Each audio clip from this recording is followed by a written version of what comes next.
What is A-roll and what is B-roll and why it is important in our video or in our content? Coming up. You are watching my YouTube channel CoyTV, where I make my video tutorial, travel vlogs, tech review, and unboxing, and many more.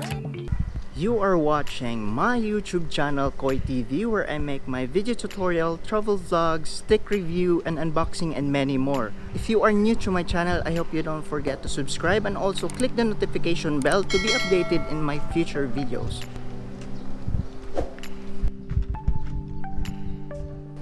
So A-roll, it is one of the main character or a main fact in your video. It is like the main bits of your content or in your video, which is telling story. For example, you are interviewing other people. It is the A-roll of your content. You're like talking into the camera. It is the main bits of your content. Like having vlogs, having travel vlogs, it is like talking to the camera. It will be your A-roll. And also B-roll, it is like the sauce of your content, which makes your content better or which makes your content more look appealing to the viewers. It is like having a travel vlog, making a cinematic video of the location that you are shooting of. Right now, it is an example of A-roll, like talking to the camera. It will be an A-roll of my video right now. Then, seeing my example of my B-roll, it will be the B-roll of this content. So, stick until the end of the video because I have 6 tips I will give you to make a more beautiful and cinematic B-roll. Hello, magandang umaga mga Koys. Ayan, nandito na naman ang inyong lingkod, CoyTV. So today's video guys is a travel vlog po tayo. Nandito po tayo sa Wawan Dam. Yes, nakikita nyo naman, Wawan Dam. It's my first time in history na nakapunta po ako dito. Kaya, i-explore na natin ang Wawa Dam.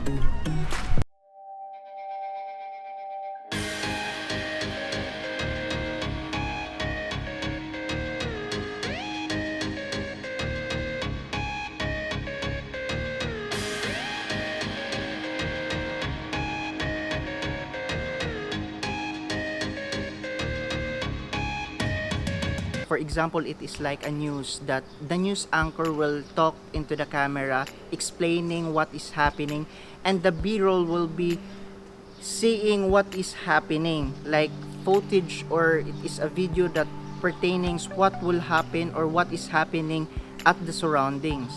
I do my B-roll and also cinematic videos in my travel vlogs and also in my other contents, like when I was buying my GoPro, I made a compilation which is I make my B-roll more appealing. Tip number 1, it will be the frames per second. You need to have at least 60 or more frames per second to make a more cinematic look in your B-roll, like adjust it in the post or in editing software to have a more cinematic video. Usually I make my B-roll 60 frames per second or 120 frames per second. In normal speed, you can't hardly notice the difference.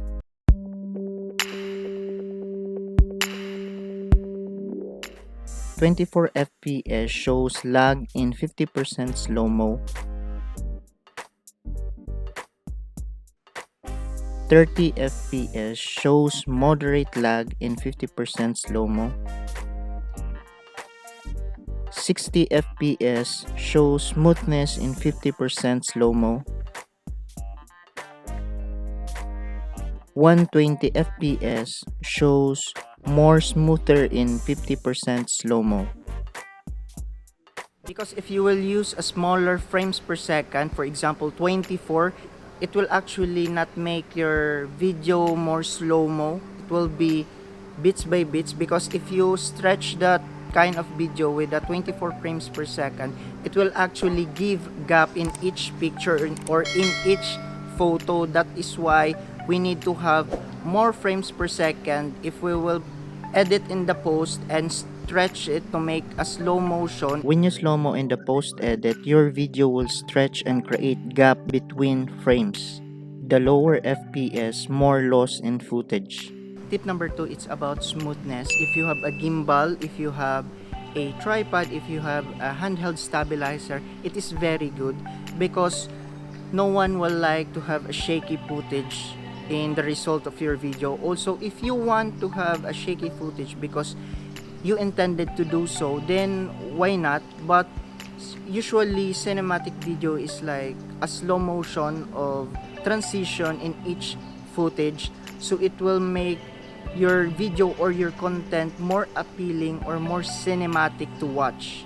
If you shoot travel vlogs, tip number 3 will be put black bars on the top and also at the bottom of your videos or content, because having a black bars is like a cinematic content.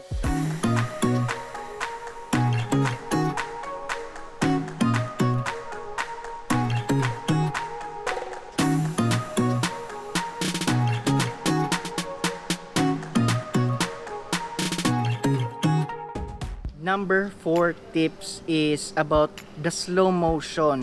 Usually, cinematic videos like B-roll use slow motion in their footage. But sometimes, not all slow motion or not all will be used in your content, but some of other people or other content creator, they do slow-mo because having a slow motion in your video will make more appealing and more indulge in your content.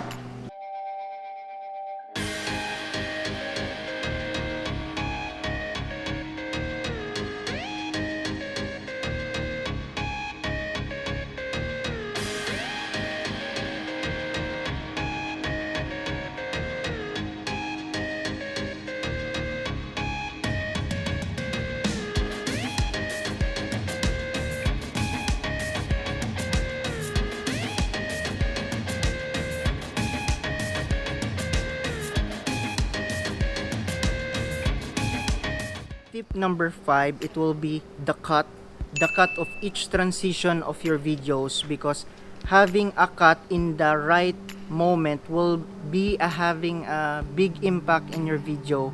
Like cutting in a bit of a music, it will make more impact, and also your viewers will expect more in your video.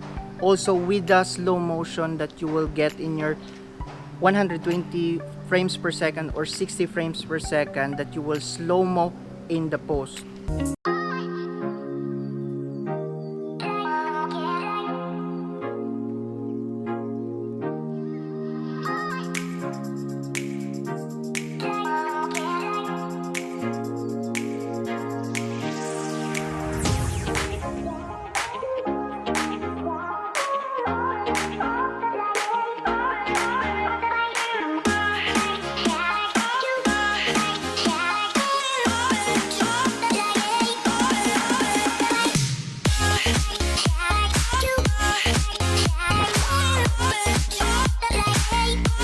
So the remaining tip is about positioning your camera or positioning your shot, because not all people like to have like this angle, like in the eye to eye contact or in a eye position or human position, because it will be sometimes boring. Like for example, newscaster, it will be head position, like facing up in the camera. Sometimes it will be a boring shot. It's not usually we are seeing each day, because in a human eye we actually in this level. But if you actually make content like having lower than yourself, and also like having a foreground in your video, having a drone shot in the top, it will make more appealing to have that kind of cinematic video. Because for example, a drone shot where you have a location, for example in parts of the Philippines, making a drone shot in upper level will make the more cinematic video, because it will tell the story about where are you in that particular video.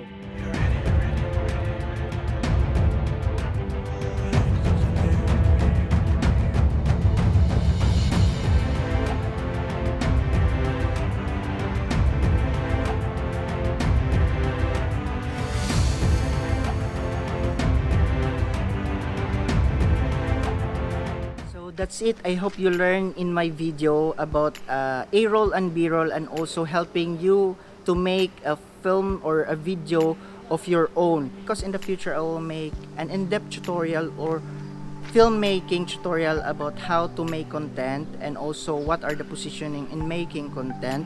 So I hope you learned something about this video, and don't forget to subscribe and also click the notification bell to be updated in my future video. So thank you. God bless. To those people that are still not subscribed to my channel, don't forget to share, subscribe, and click the notification bell so you will be updated in my future videos. Thank you and God bless.